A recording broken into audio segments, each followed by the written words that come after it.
Bueno, hoy en una nueva entrevista mano a mano tenemos el gusto de conversar con la doctora Ana Ribeiro, historiadora, docente y actual viceministra de Educación y Cultura. Un gusto recibirla en este encuentro, doctora.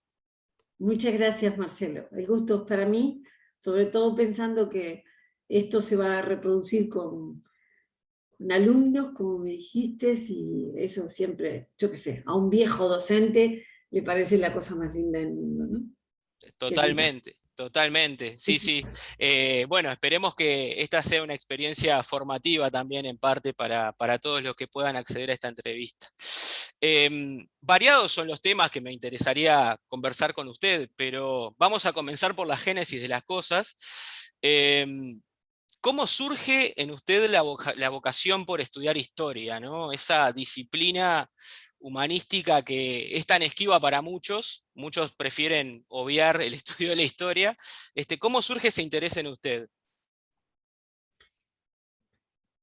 No estoy del todo segura de cómo, pero a veces sospecho que una abuela nacida en la frontera en 1898 por parte de padre, que siempre me contaba cómo era el siglo XIX, los fines del siglo XIX, comienzo del XX, me contaba de ese mundo material, despojado, inseguro, violento, pero que ella evocaba como entrañable, en donde una afección se curaba con hidroterapia, palabra a la que acudí mucho más adelante, décadas después, cuando descubrí lo que era la hidroterapia, pero sencillamente mi abuela Ana Gilda, que así se llamaba, un nombre bien de frontera con Brasil, mi abuela me contaba cómo le habían curado un reuma que la había dejado inmovilizada siendo una mujer joven, y que bueno, que la sumergían en agua helada en el arroyo, la ataban con correajes que usaban para los caballos y la sumergían durante un rato largo, y que esa fue la manera en la que le curaron una cosa que le impedía caminar, y cómo la llevaban en el carruaje. Bueno, todos los cuentos de mi abuela eran espectaculares. Entonces yo vi pasar en mi infancia, frente a mis ojos, vi pasar el siglo XIX en la campaña al otro lado del Río Negro. No vi este lado, vi el otro, que es bastante diferente y más duro. Y por lado de mi madre, no era que yo tuviera una relación tan especial con mi abuela materna como la tuve con la paterna. Mi abuela Ana, por eso yo me llamo Ana, porque las dos tenían ese nombre, mi abuela Ana era gaditana de Jerez de la Frontera, y no es que yo tuviera con ella una relación así tan linda, pero claro, ella había tenido 6 hijas mujeres, mi madre era una de 6. Y esas mujeres hijas de gaditanos eran una maravilla, no paraban de conversar, y todas contaban todo lo que habían visto y aprendido con esa madre, que me hablaba menos, pero todas contaban sobre ella, de ella, sus costumbres, su manera de hablar. Todas tenían su refranero, ¿no? Para todo había un refrán de cultura popular andaluza y gaditana, maravilloso, y los cuentos eran realmente espectaculares, ¿no? La primera persona negra que vieron llegar a Jerez de la Frontera era el palafrenero de el señor Domecq, el dueño de las bodegas Domecq, de los famosos vinos Domecq. Entonces, para decirte uno, y el espanto que le había producido a todos ver una persona de ese color que nunca habían visto. Contarte las corridas de toros, contarte la guerra de Marruecos que determinó la necesidad de emigrar para que los tíos de mi madre no fueran a terminar en el frente de batalla, y la dureza de la emigración, la llegada al país, la adaptación. Entonces, si tú sos, como era mi caso, una niña curiosa, y preguntás y preguntás y preguntás, y tenés esos abuelos que te cuenten así, y después lo complementás con un padre que compraba el diario de la mañana y el de la tarde todos los días, y estaba al tanto de todo lo que pasaba en política, y se hablaba de los personajes políticos, ¿no? Y se nombraba a unos y a otros. Y yo recuerdo que con 10 años, mi hermano el mayor se había casado y habían alquilado un apartamento en Gonzalo Ramírez y Ejido. Entonces, la hermana de la novia y yo teníamos la misma edad y nos aburríamos adentro del apartamento y nos dejaron cruzar al cementerio. Entonces cruzábamos al cementerio a jugar, imagínate, 10 años, ¿no? Entonces recuerdo el impacto de cruzar en mi cabeza, pero este es el señor que mi padre nombra siempre. Y los nombres históricos y encontrar las tumbas, meterme en el Panteón Nacional y encontrar las tumbas. Entonces, aquel cruce entre lo que yo pensaba que salía de los libros, de la imprenta, en el diario, de los comentarios de mi padre, y verlo de forma tangible, como que los personajes se te aparecen, adquieren una dimensión fantástica. Así que siempre leí mucho, desde muy pequeña siempre me encantó leer.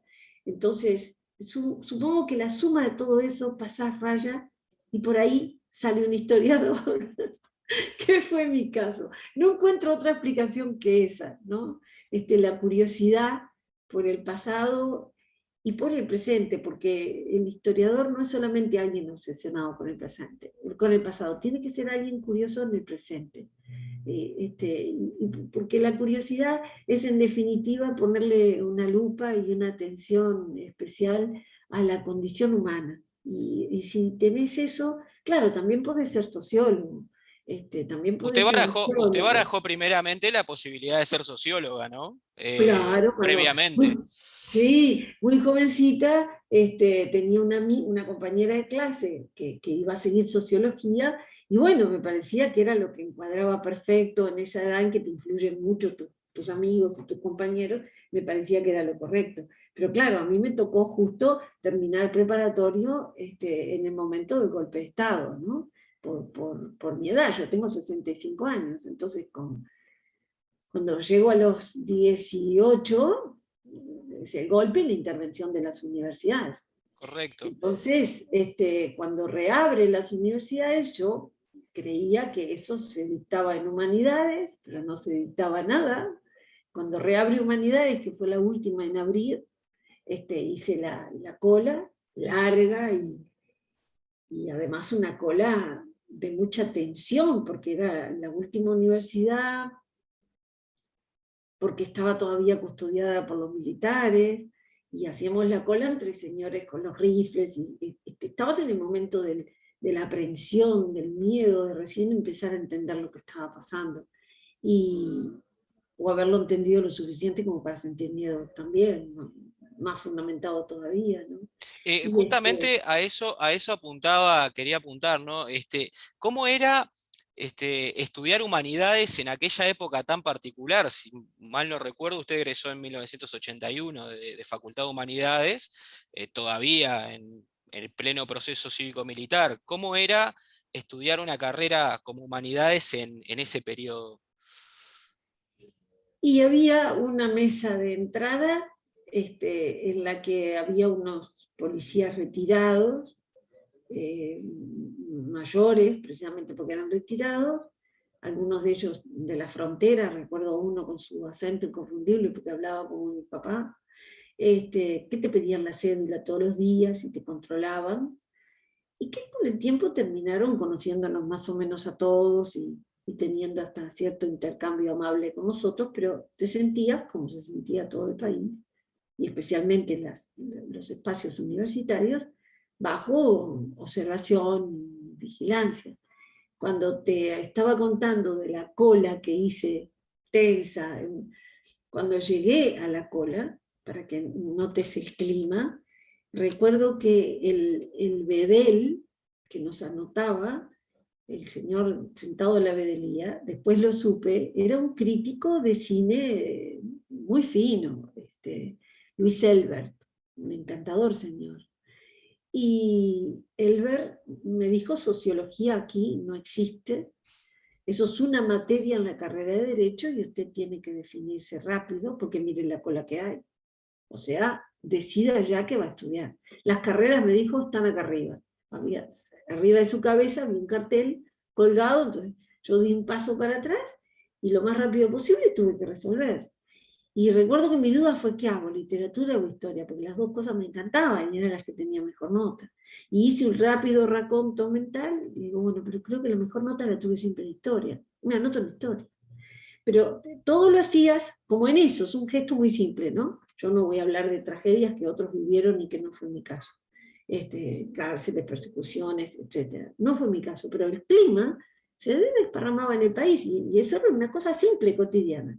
Volviendo a tu segunda pregunta, ¿cómo vivíamos eso? Bueno, había profesores que ya no estaban, que todos sabíamos de las mentas de una Lucía Sala de Turón, y sabíamos de gente de Blanca Paris, por ejemplo.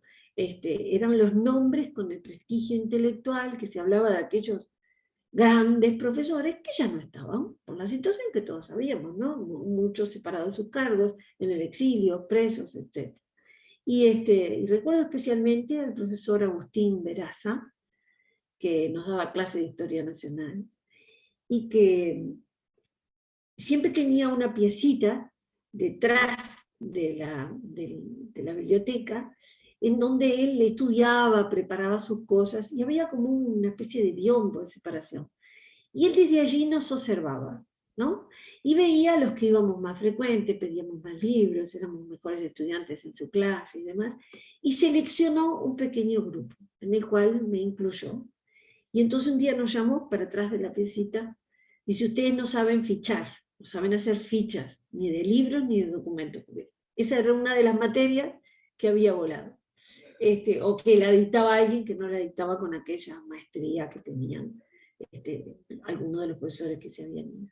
Entonces él nos llamó a un grupo y nos dijo, les voy a enseñar. Entonces yo siempre pienso, bueno, tuve el privilegio de que a mí me ayudó a dar los primeros pasos como investigadora, el método, cómo hacer, cómo acercarte a los libros, cómo fichar un documento, nada menos que Agustín Veraza, ¿no? Que era un encanto de persona. Y luego, bueno, alguna materia tuvimos a alguien muy convencido de que precisábamos todos lavar nuestros cerebros que habían sido lavados por la izquierda marxista y el MLN, y entonces nos miraban con mucha desconfianza, y recuerdo algún docente muy duro, y otros que no, había de todo, y tuvimos algunos buenos, que no fueron quizás la mayoría. Por suerte tuve a los Abadía y Cardi, a los tres hermanos, a Oscar, y lo recuerdo muy especialmente porque luego llegamos a ser grandes amigos en la vida, pese a la diferencia de edad. Correcto. Y los tres, Oscar, Raúl, primos a su vez de Washington Reyes Abadí. Entonces, tuvimos algunos muy buenos, a Elena Costabile de Amorín, una exquisita profesora de filosofía de la historia. Son los que recuerdo con más afecto, con más aprovechamiento de lo que nos enseñaron. Correcto. Y bueno, ¿sabés qué había? Y me vas a decir, va a hablar de libros. No, había un espacio de silenciosa, ni siquiera te voy a decir resistencia, un espacio de silencioso clínica de la capacidad crítica, y con eso ya era suficiente, que se llamaba Cinemateca Uruguaya. Entonces, íbamos a clase y éramos socios de Cinemateca por la módica suma de, no sé, creo que eran 100 pesos.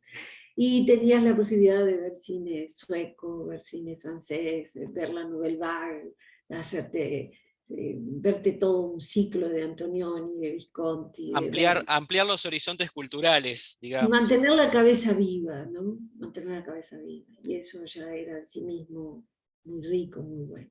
Bueno, un poco en relación a esta reflexión, ¿no? que estaba haciendo usted, me viene a la mente una frase que un periodista español dijo en cierta ocasión, me gustaría consultarle qué opina, ¿no? Él, ahora no recuerdo el nombre, pero él decía que la cultura es la que nos hace libres, y justamente lo que las sociedades necesitan son personas libres, hombres y mujeres que reconozcan la importancia de la tecnología, pero que también tengan como valor fundamental el conocimiento humanístico, ¿no? ¿Usted cree que las humanidades progresivamente a través del tiempo han ganado ese sitial importante en la reflexión social y política de nuestro país?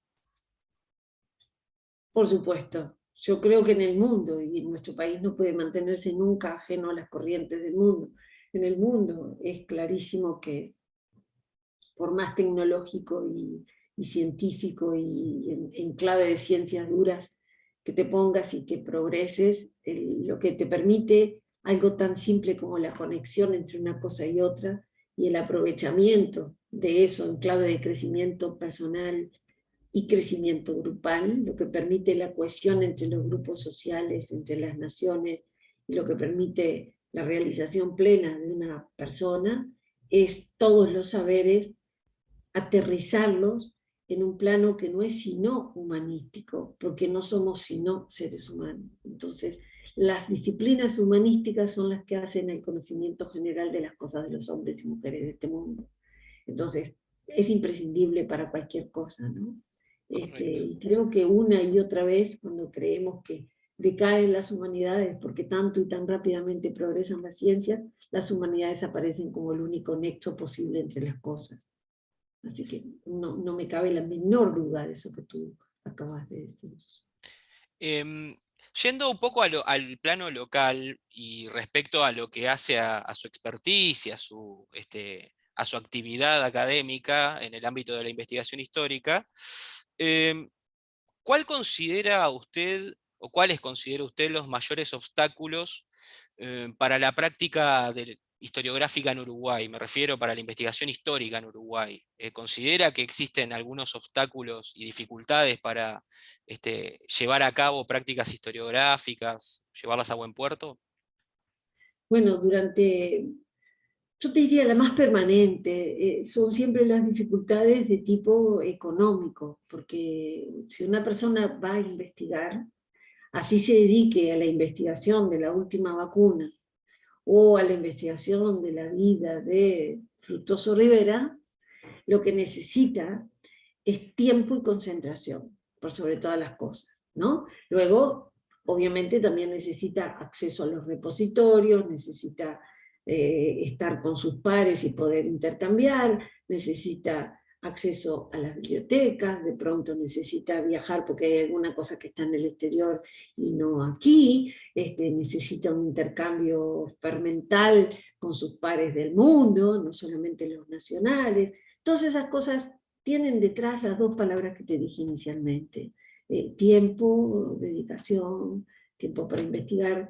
Y eso, salvo que tú nazcas en una cuna de oro y tengas alguna cosa produciendo millones por día sin que tú tengas que intervenir en nada, imagino, no sé, una gigantesca fortuna familiar, salvo que tengas eso y puedas dedicarte, lo que se necesita es una forma de solventar el tiempo y la dedicación que un investigador requiere en torno a un tema cualquiera. Entonces, eso es la primera limitación. Luego, el estado de los repositorios, eso es fundamental, depende de la temática, algunos están muy bien, otros no, algunos están cerca, otros están lejos, algunos han sido acercados por las posibilidades de telecomunicación, por las posibilidades del escaneo, por las posibilidades del acceso en línea, repositorios documentales importantes, pasa lo mismo con los libros, o sea que las condiciones van variando en el tiempo, pero lo fundamental está en lo que te dije, ¿no? El tiempo, la disponibilidad para concentrarse e investigar y el intercambio fermental con los pares, porque uno no puede estar solo y a solas con su tema in eternum y hacer un buen trabajo. Necesita la provocación, la pregunta, que viene siempre del otro, ¿no? La comparación, el intercambio de materiales, esas cosas son muy enriquecedoras.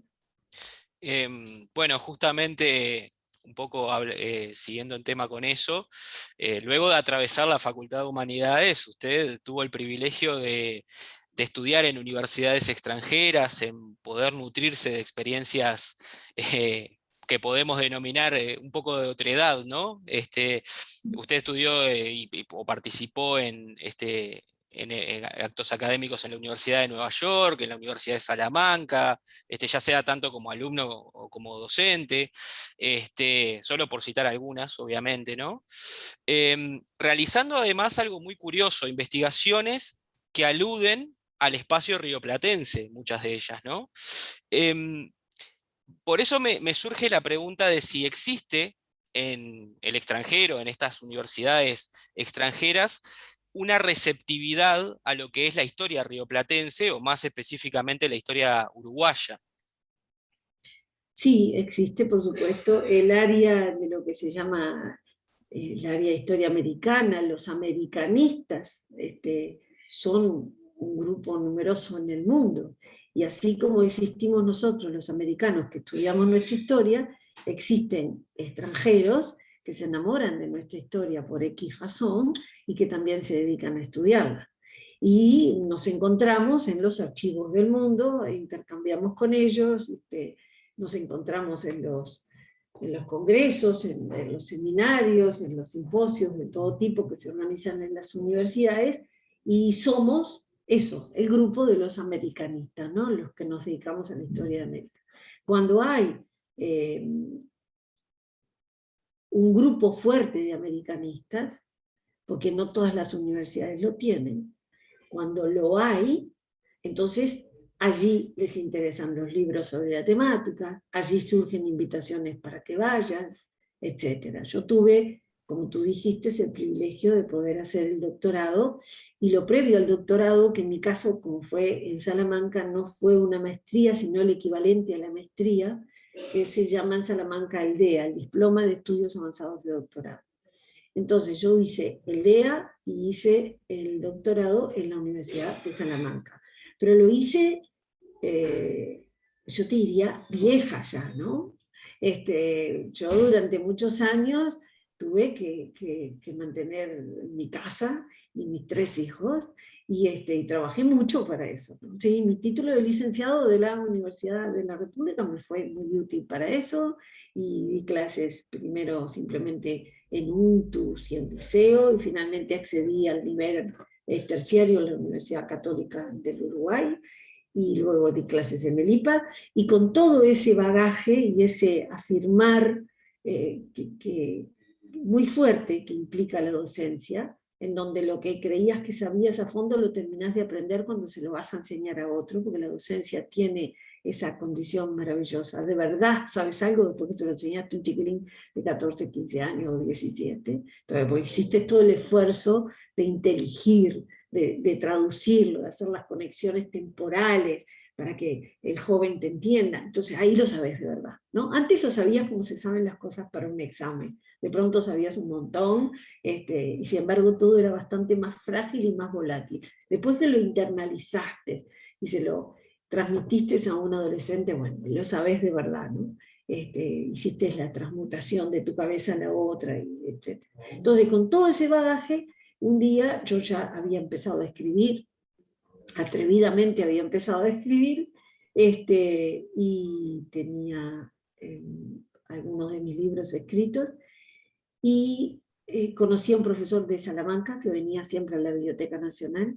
Entonces yo le evacué una duda que tenía sobre un material, lo encontré en la Sala Uruguay, y sentí que él consultaba, y le dije, no, no, esto es así. A partir de ahí comenzó una amistad muy linda, Julio Sánchez Gómez, quien terminó siendo mi tutor de tesis, y tanto él como su esposa, mis grandes amigos en España hasta el día de hoy. Y él, cuando terminé mi libro sobre el caudillo del dictador, yo se lo regalé la siguiente vez que vino, porque venía todos los años, y le regalé el libro, se lo llevó para el hotel, se ve que esa noche lo estuvo mirando, y al otro día me dijo, te voy a invitar a Salamanca, a que vayas a dar clases como profesora visitante.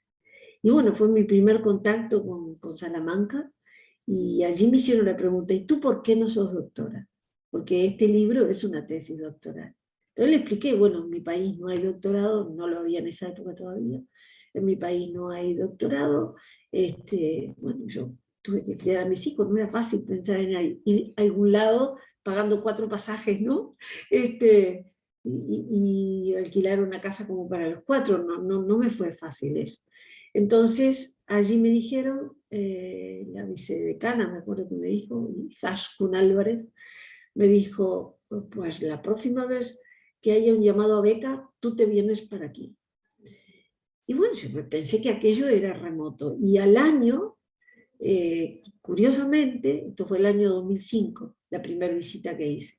En el año 2006 me llaman de la Universidad Católica y me dicen, hay una oferta de beca de la Fundación Carolina para profesores de trayectoria importante, porque saben en España que el problema que tenemos son la escasez de doctorados americanos locales.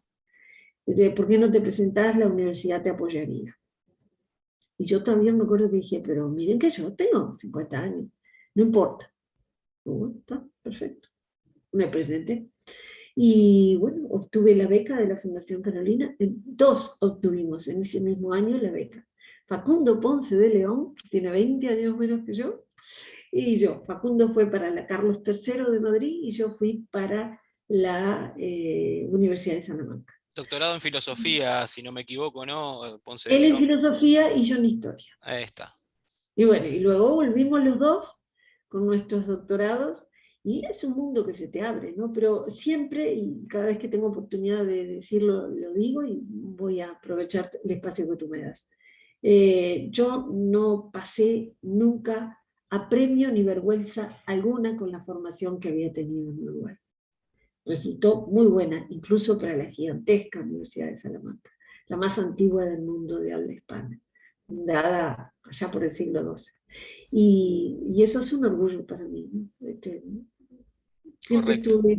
siempre sentí que esa formación fuertemente humanística que teníamos en Uruguay me permitía sentirme bien en una clase y saber que representaba bien a mi país cuando levantaba la mano o pedía un micrófono para lo que fuera, y lo mismo cuando presenté los trabajos y llegué a la tesis final. Y cuando esa tesis recibió el premio como el premio extraordinario de tesis, son miles de tesis en un año que Salamanca recibe y entrega. 16 éramos el día que fuimos, ¿no? 16 en miles, solo uno por historia. Entonces, eso fue un orgullo muy, muy grande. Pero yo lo sentí como un orgullo, no tanto en clave personal, sino fundamentalmente en clave Uruguay, ¿no? Es venir de donde vengo, es haber tenido esa biblioteca espectacular que yo tenía, que era la Nacional. Es haber tenido acceso a la biblioteca Pablo Blanco Acevedo, es haber tenido acceso fácil para tenerlo incluso en mi casa con más cortedad económica, criando a mis niños y demás, pero me podía comprar barato la colección de clásicos uruguayos, o ir a la feria de Tristan Baja y encontrar libros estupendos a 50 pesos, 100 pesos. Entonces, vos decís, es eso lo que recibí, ese clima intelectual de intercambio permanente, es incluso el resistir desde la cabeza, el resistir alimentando acá, que vivimos durante, bueno, los años que duró. Y todo eso iba conmigo, así que yo lo viví con mucho orgullo y con mucha alegría, y tengo hasta el día de hoy todos los vínculos académicos y humanos. Y bueno, después te quedé muy vinculada a la Universidad de Salamanca y sobre todo a la de Sevilla, y a la Pablo de Olavide. Entonces yo hasta ahora con este cargo ya no es posible, o quizás vaya un año, pero no todos. Soy profesora visitante en la Universidad Pablo de Olavide de Sevilla y profesora visitante en la Universidad de Nova de Lisboa, en donde participo en el CHAM, que se llama el Centro de Estudios Históricos Alén y Aquendomar, en Lisboa. Doctora, siguiendo un poco con esta línea, ¿no? de círculos académicos y de contactos académicos, ya sean regionales, transoceánicos o como fuera, hay una cuestión que ya es de larga data, una idea, un preconcepto, que es la idea de que la difusión del conocimiento histórico, como Sí. tal, académico por lo menos, siempre ha estado, al menos en apariencia, muy limitada a ciertos cenáculos, a ciertos grupos académicos, intelectuales. Y muchos argumentan que la prueba de esto es que no hay un interés general por el pasado, ¿no? No es una disciplina de consumo global o que cualquiera, por la que cualquiera puede generar un interés, ¿no? Entonces, desde esa perspectiva, parándose en esa perspectiva, ¿considera quizá que los historiadores deben modificar sus estrategias de comunicación para lograr alcanzar un público más amplio? Bueno, a ver, no estoy de acuerdo contigo. En Uruguay, la gente tiene una enorme avidez por el conocimiento del pasado. Los libros de historia se consumen siempre con un público muy amplio. Y todo el mundo, casi te diría por una cuestión etaria, llega un momento en que tiene enorme curiosidad por saber de dónde viene. Y luego tiene enorme curiosidad por saber qué pasaba con el país en tal época o en tal otra, la propia, la del padre, la del abuelo. Y eso indefectiblemente hace que cientos de veces me han dicho, yo de joven no me daba cuenta, la historia no me gustaba y estudié tal cosa, pero ahora de veterano quiero saber. Entonces, hay un interés muy grande. Hay dos niveles de diálogo, dos niveles de exteriorización del saber histórico. Uno, más popular, que le llega a esa amplia demanda de gente, que puede ser un farmacéutico que quiere saber sobre la Guerra Grande, porque el abuelo le contó que vino, su bisabuelo a su vez llegó en esa época, suponte, acabo de inventar el ejemplo, ¿no? Y luego tienes el que tiene un interés más específico, con un enfoque más profesional. Entonces no les podés hablar a todos iguales. Yo lo he intentado siempre, ¿no? Llevar todas las investigaciones exhaustivas, largas, de años, llevarlas a un nivel en el que incluso la persona más sencilla pudiera comprender. Pero no todos los historiadores piensan así, muchos lo hacen concentrándose en disquisiciones de tipo filosófico, antropológico, historiográfico. Entonces ya los textos se tornan más densos, más complejos, ya no son para todos los públicos y terminan acotando a los lectores. Es un camino tan legítimo como cualquier otro. La academia tiene varios niveles de dificultades y éxitos de comunicación. Te dije las dos cosas, dificultades y éxitos de comunicación. Y quienes comunican mejor, quienes comunican peor.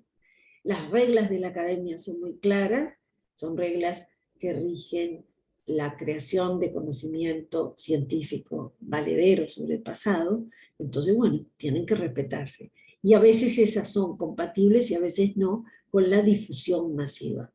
Durante mucho tiempo algunos tuvieron a menos la difusión masiva porque parecía que era que voy a hablar con cualquiera de esto cuando lo que yo quiero es hablar solo con mis pares y que mis pares me entiendan y esto es conocimiento en la quinta esencia. Hay de todo y todo depende, pero no es cierto que no haya un público. Hay muchísima avidez. Yo he recorrido este país del derecho y del revés dando conferencias de distintos tipos y temáticas, pero todas vinculadas al área histórica. Y yo vi con mucha sorpresa y mucho agrado muchas veces esto que voy a contarte. Yo llegaba a un pueblo del interior, o de aquí nomás, Canelones, ¿no? No, a veces no siempre era irse tan lejos. Te digo Canelones, como te digo Artigas, como te digo Sarandí, en fin, cualquiera de esos lugares he estado, y veía llegar a la conferencia en el Club Social, en el Ateneo del Pueblo, o en la antesala de la iglesia del pueblo, porque lo habían organizado los sacerdotes de algún colegio, y de pronto veía llegar a un señor que venía de trabajar, y que dejaba la bicicleta en la puerta y llegaba con su mochilita y se sentaba a que le explicaras algo de historia que le interesaba saber. Y a mí, cuando veía esas cosas, nada me importaba más que comunicarme adecuadamente con ese señor, porque me parecía que era una maravilla, ¿no? Entonces, por supuesto que le prestaba atención al historiador del pueblo o a un gran intelectual que se sentara adelante para escuchar lo que yo dijera, con todo respeto, por supuesto, ¿no? Pero siempre cuando aparecía un personaje así, ese personaje recibía siempre toda mi atención, porque era una cosa que me conmovía muy especialmente. Entonces, contestándote de manera más sucinta, hay interés por el conocimiento histórico, es natural que se formen círculos de especialidad que son bastante acotados, porque desarrollan un nivel de conocimiento y un lenguaje específico que no es para todos, pero hay también un amplio panorama de difusión, al que no debe estar ajena a la investigación histórica. Yo creo que hay que establecer vasos comunicantes entre las dos cosas, precisamente por respeto a ese público amplio que siempre tuvimos. Muy bien, quedó clara la, la discrepancia. En realidad yo lo que estaba haciendo era tomar, digamos, un vox populi, no quiere decir que yo comulgue con una visión similar, pero es una idea que a veces se repite, ¿no? Socialmente, que aparece por ahí en una charla de café, de repente, ¿no? Alguno que te dice, no, bueno, la historia, no me gustaba en el liceo ni me gusta ahora, ¿no? Y bueno. Bueno, pero también la gente tiene derecho a que le guste o no le guste. A Por mí supuesto, no me gustaba la química, ni me gustará jamás. por Pero bueno, para supuesto, decirte una. por Y en supuesto. matemáticas, el pensamiento abstracto lo llevaba, pero cuando llegaba la hora de las cuentas, se iba cuenta con los dedos. O sea, cada uno lo suyo. Ni que hablar. Está bien que si sea, si a todos nos gustara lo mismo, sería un infierno. Ni que hablar. Bueno, y continuando un poco con esto del Vox Populi, ¿no? Hay algo que atañe particularmente a los estudiantes de Facultad de Humanidades, particularmente, ¿no? Sí.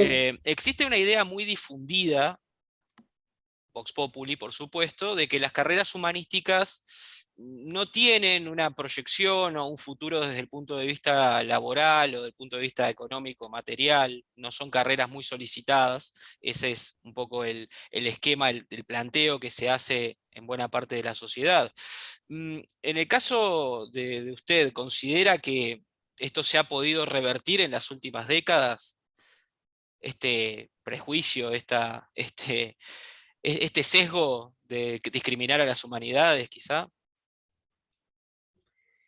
Bueno, nadie piensa que va a hacerse rico siendo historiador o sociólogo o arqueólogo, pero ahora hay un mayor grado de profesionalización y hay más espacios en donde las humanidades permiten interactuar con otras disciplinas que precisan a las humanidades para viabilizar cosas.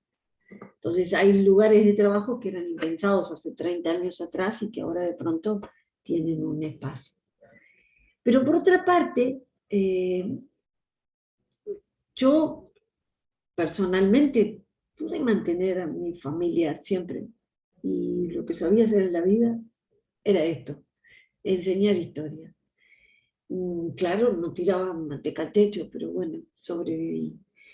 Y no hay satisfacción ni riqueza mayor que trabajar en lo que a uno le gusta. Entonces, eso, por suerte, hay gente que el bolsillo del corazón lo tiene más abierto y claro que el bolsillo en el que sencillamente suena don dinero, ¿no? Y es algo a tener en cuenta. Yo calculo que el aburrimiento o el estar deseando que termine la hora de trabajo, por más que te paguen muy bien para irte, debe ser una especie de círculo de Dante, ¿no? Una cosa horrible. En cambio nosotros, si te gusta la docencia, te gusta la investigación, no te importa estar 10 horas adentro de un archivo o lidiar con una clase de 40 chiquilines un poco bulliciosos. Bueno, si te gusta, eso es la felicidad. Y creo que eso incide. Insisto, hay un mayor profesionalismo y reconocimiento en las últimas décadas respecto a algunas del pasado. Nunca fuimos muy ricos, pero somos muy millonarios de espíritu, que creo que eso es impagable. Sin duda, sin duda. Doctora, aludiendo a su calidad de actual viceministra de Educación y Cultura, me gustaría llevarla a un plano más de análisis formal, ¿no? De la situación educativa. Me gustaría particularmente preguntarle qué lectura hace del nexo que hay entre ese nexo que existe entre la educación secundaria y su transición hacia la UDELAR, ¿no? ¿Considera usted que los egresados de educación secundaria entran con un nivel necesario u óptimo al ciclo universitario? Bueno, no es lo que yo considere, no es algo opinable, es lo que las mediciones han señalado y todos sabemos que hemos tenido dificultades que ojalá se puedan revertir. Cuando uno ingresa a un cargo como el mío, siempre lo hace lleno de buena voluntad y con intenciones de poder hacer cosas. Después llega la realidad que es una chica difícil, ¿no? Y bueno, se puede hacer lo que se puede hacer, cada gestión de gobierno le pasa lo mismo, nosotros no seremos distintos, haremos lo que podremos y lo que no quedará en el debe y será nuestra pena, pero hemos pasado por momentos difíciles en donde se cundió la alarma, hemos pasado por momentos en los que hubo que hacer cursos de adecuación para poder decir, bueno, largo el pelotón y que vayan juntos hacia tal lugar, ¿no? Es cada vez, cada nivel es difícil, es siempre un pase. Al niño le cuesta el pase de primaria a secundaria. Tiene una maestra, tiene un vínculo afectivo muy fuerte con la maestra y con sus compañeros, y de pronto pasa a transitar pasillos por los que entra en una clase y es un profesor y entra en la otra y es otro. Eso es una viejísima y muy estudiada dificultad. Y luego cuando pasás del preuniversitario al universitario, las dificultades vuelven a ser otras, ¿no? Hay una demanda mayor a la individualidad y a la respuesta individual, hay desafíos de los desniveles tipo electrocardiograma de moribundo que se dan en todos lados, porque depende del liceo en el que vengas, del círculo en el que vengas, del aprovechamiento que hayas hecho de cada uno de esos lugares. Y bueno, eso supongo que no se extinguirá del todo como problema, quizás nunca, lo iremos manejando como se pueda. Lo que hay que hacer, lo que ojalá pudiéramos hacer, es profesionalizar cada vez más a los docentes, que no solamente los universitarios tengan su especialización, sino que los docentes del plano secundario y el preparatorio, como se llama generalmente, tengan una formación universitaria acorde al desafío de ese momento bisagra en el que hay que formar a los alumnos, ¿no?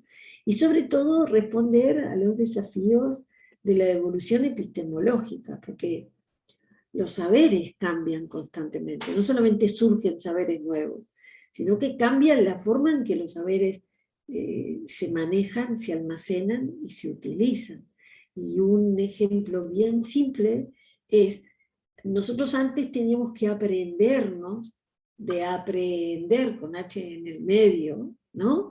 Aprenderlo de saberlo y aprenderlo de pescarlo y tenerlo contigo, un montón de saberes que hoy podés tenerlo acá. ¿Tá? Entonces, los manejás conceptualmente, sí, tenés que saberlo necesariamente, no, haces un manejo del saber distinto. Entonces, no es solamente lo nuevo que se aprende y que se va acumulando, como una vez un alumno chiquitito, me acuerdo, tan lindo, me hizo una respuesta y me dijo, a mí esto no me gusta. A mí esto no me gusta y además estoy preocupado, porque cada año, esto es historia, ¿por qué te preocupa? Le decía yo. Dice, porque si lo que está pasando ahora va a ser historia después, sí, entonces cada vez pasan más cosas, o sea que si yo me atraso, al año que viene va a haber más y más. Entonces, él sentía la multiplicación de los acontecimientos, ¿no? La inflación del acontecer, como diría Pierre Nora, él lo tenía clarito. Ya vivía Entonces, los problemas que vivimos todos los vivía, historiadores, él ya los vivía a su ella lo temprana vivía. edad. Entonces, no solamente es la inflación natural del acontecimiento, sino los cambios, insisto, epistemológicos, la manera en que te relacionás con el saber. Desde el momento en que existe una Wikipedia, que tú estás en una clase y un alumno con el telefonito hace así, te dicen, no, profesora, se equivocó. ¿Ah? Wikipedia dice otra cosa, ¿no? Y ahí tu relación con el conocimiento es otra. Entonces, esos cambios incesantes están siempre como una especie de nubarrón permanente sobre la educación. No te olvides que la educación va siempre corriendo de atrás a la sociedad y que toda ley, toda reforma, toda proyección, toda acción que se haga sobre la educación adolece de ese ir lengua de afuera y de atrás a los cambios que te imponen y te imponen y te imponen y te imponen. Entonces, la mejor de las modificaciones es como los autos, salen de la automotora y valen menos en la esquina, ¿no? Solo por haber salido de ahí. Y esto es más o menos lo mismo, salen de la factura del equipo técnico que ha estado trabajando en mejorar las cosas, porque nadie trabaja para empeorarlas, quien sea, de la organización académica que sea y bajo el gobierno que sea, lo hace con la intención de mejorar. Pero sale y automáticamente ya está otra vez desafiada por los acontecimientos, otra vez desafiada por la epistemología, por los cambios conductuales, ¿no? Los jóvenes tienen cada vez menos capacidad de atención. Todos nosotros. Yo hoy hablaba con alguien más temprano, qué horrible, decía yo a propósito de mí misma. Ya todos los mensajes de WhatsApp los escucho multiplicado por 2. Porque ya no tengo tiempo ni tengo paciencia. Somos animales digitales, claramente, como decíamos previo a la entrevista, ¿no? Ya Claro. lo tenemos como apropiado ese tipo de conductas, ¿no? De reacciones. Exacto. Y después vas a una clase y le pedís a un alumno que se concentre en algo que tú le querés explicar durante 45 minutos. Pero si tú misma no tenés capacidad para escuchar a tu amiga del alma, si no es en por 2, ¿qué hago? Tengo que dar las clases en por 2 porque ese es el nivel de atención.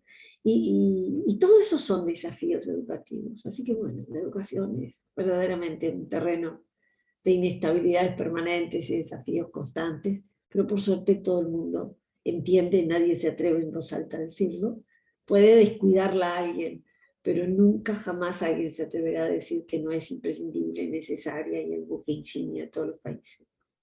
Sin duda, sin duda.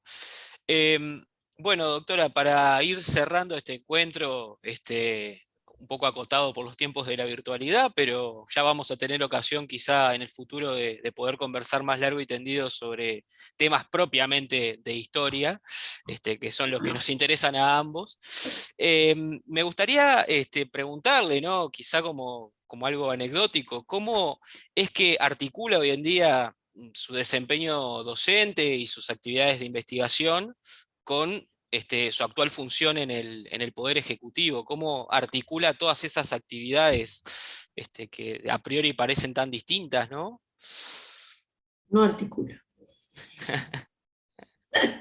A ver, no, yo cuando acepté esto renuncié a la dirección del Instituto de Historia de la Universidad Católica, me jubilé, porque ya tenía 40 años de docencia, así que me retiré de la educación, con la nostalgia y la pena que te imaginarás. Pero por suerte acá los tiempos son de tanto vértigo que no tuve tiempo más que para dejar soltar una lagrimita y al otro día había que salir corriendo y empezar en esto. Así que lo que sí hago, y por supuesto también dejé de ser profesora visitante, dejé de escribir, que eso sí es probablemente una de las cosas que más duele, y ojalá algún día pueda volver a hacerlo, porque escribir un libro es una demanda full time y es sobre todo la necesidad de poder convertirte en un obsesivo, ¿no? Porque si no se convierte en un obseso de un tema, no lo lleva a cabo bien, infelizmente. Sin duda. Bueno, y un obseso no puede ser subsecretario, eso es evidente. Entonces, tenés que renunciar, necesariamente tenés que renunciar. Lo que pasa es que uno es quien es, entonces yo traigo conmigo lo que he sido durante mis 40 años de docencia, y de estudio y de investigación. Entonces, todo lo que tiene que ver con archivos, con museos, con educación también, ¿no? Hoy, por ejemplo, te cuento un día típico mío, hoy. Me fui temprano en la mañana al Museo Histórico Nacional y luego al Archivo General de la Nación con un equipo, una productora de enseñanza primaria, para hacer uno de esos videitos que habrás visto algunos que Los andan por videos ahí. institucionales. Ahí está. Que tienen mucha repercusión, que mucha gente los ve, que mucha gente los agradece, que Primaria los agradece mucho. Y bueno, hice uno sobre una fecha de septiembre que me pareció, no es un feriado ni muchísimo menos, pero me pareció que era una fecha que no había que dejar pasar, y que es el 19 de septiembre, Batalla de Carpintería. Bueno, que entiendan que el sistema de partidos, cómo es que surge, cómo es que nace, qué son las divisas. Así que bueno, me fui con el equipo y estuvimos 2 horas y pico filmando los materiales y armándolo. Ahora viene la edición, etcétera. Así que bueno, uno eso no puede, ¿no? Mañana temprano salgo para Paysandú, este, a dar una noticia. ¿Esto tú lo vas a publicar hoy? No, ¿está saliendo ahora? Esto va a salir el día viernes, se está grabando un miércoles, el día viernes se Entonces estrena. te lo puedo decir, porque mañana le llevamos la primicia al intendente de Paysandú. Mirá, te estoy dando una super primicia. Último momento, Eh, falta el banner eso, de Crónica TV. bueno, de que ha sido declarado patrimonial el Castillo Morató de Paysandú. Entonces nos vamos, el director de la Comisión de Patrimonio y yo, en mi condición de presidente de la Comisión de Patrimonio, Willy Rey y yo, nos vamos a Paysandú a transmitirle eso al intendente. Nos parece que es una preciosa noticia para toda la gente de Paysandú y para la familia Moratón, ni que hablar.